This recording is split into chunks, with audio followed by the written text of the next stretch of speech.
1899 kelahiran Teungku Muhammad Daud Biurewe, akrab disapa Ayah Daud, mantan gubernur militer Aceh, Langkat dan Tanah Karo dan pejuang kemerdekaan Indonesia. Tokoh kontroversial ini memberontak kepada pemerintah dengan mendirikan Negara Islam Indonesia, NI, karena Presiden Soekarno melanggar perjanjian dengan rakyat Aceh dan ketidakpuasannya atas pemerintahan Soekarno. Namanya kini diabadikan untuk sebuah jalan di Banda Aceh. Ia kelak menjadi Gubernur Aceh, wafat 1987. 1924 kelahiran Ali Moer Topo, pemikir, tokoh intelijen, dan politisi yang berperan penting terutama pada masa Orde Baru di Indonesia. Ia pernah menjabat sebagai asisten pribadi Soeharto, Kepala Operasi Khusus, Menteri Penerangan Indonesia, 1978-1983, serta Deputi Kepala, 1969-1974, dan Wakil Kepala, 1974-1978, Badan Koordinasi Intelijen Negara, dan Wakil Ketua Dewan Pertimbangan Agung, 1983-15 Mei 1984. Dialah penggagas peleburan partai-partai politik, yang saat itu sangat banyak jumlahnya, menjadi 3 partai, Golkar, PPP, penggabungan partai-partai berbasis Islam, dan PDI, penggabungan partai-partai berbasis nasionalis, agar lebih mudah dikendalikan, 1973. Pada 1971, bersama Sujono Hoe Mardani, asisten pribadi Soeharto, ia merintis pendirian CSIS, Center for Strategic and International Studies, yang merupakan lembaga penelitian kebijakan pemerintahan. Ia juga menginisiasi penerbitan koran berbahasa Inggris, The Jakarta Post. Wafat 1984. 1927 kelahiran Wijoyo Nitisastro, mantan Menteri Koordinasi Bidang Ekonomi dan Industri yang dikenal sebagai arsitek utama perekonomian Orde Baru. Ia sempat menjabat sebagai Menteri Negara Perencanaan Pembangunan Nasional, 1971 hingga 1973, dan Menko Ekuin sekaligus Kepala Bappenas, 1973, 1978 dan 1978-1983. Wijoyo sering dianggap sebagai pemimpin mafia Berkeley, julukan yang diberikan kepada sekelompok menteri bidang ekonomi dan keuangan yang menentukan kebijakan ekonomi Indonesia pada masa awal pemerintahan Presiden Soeharto.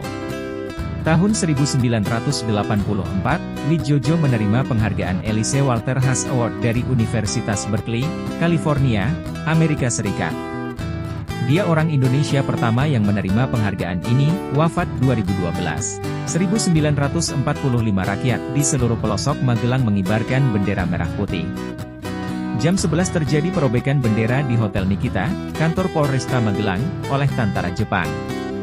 Peristiwa itu memicu kemarahan rakyat. 1943 Majelis Syuro Muslimin Indonesia, Masyumi, Federasi Islam kedua setelah bubarnya Majelis Islam Tertinggi Indonesia, MII, dibentuk untuk mengkonsolidasikan kekuatan seluruh organisasi Islam di Jawa dan Madura.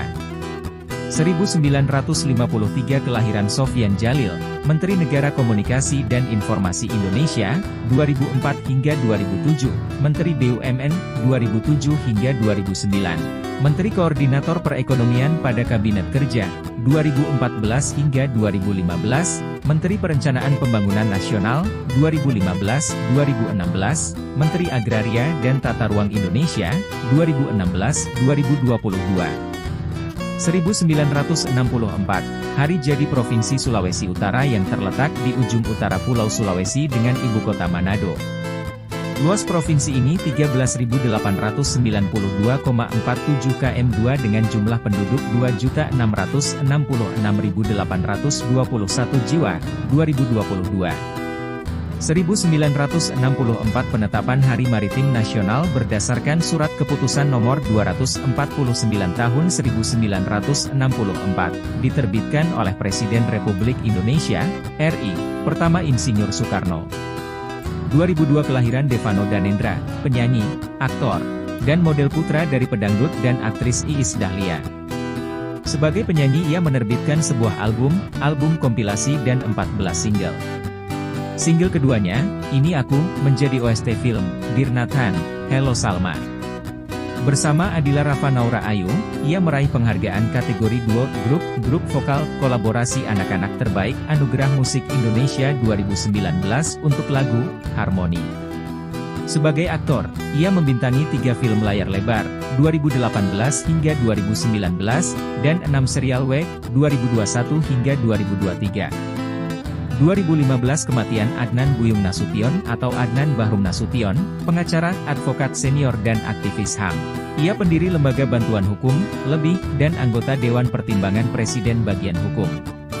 Ketika diskor sebagai pengacara pada tengah 1980-an, ia melanjutkan studi ke Universitas Utrecht, Belanda, hingga meraih gelar doktoral. Pada 1995, disertasinya diterbitkan di Indonesia oleh Pustaka Utama Grafiti dengan judul, Aspirasi Pemerintahan Konstitusional di Indonesia,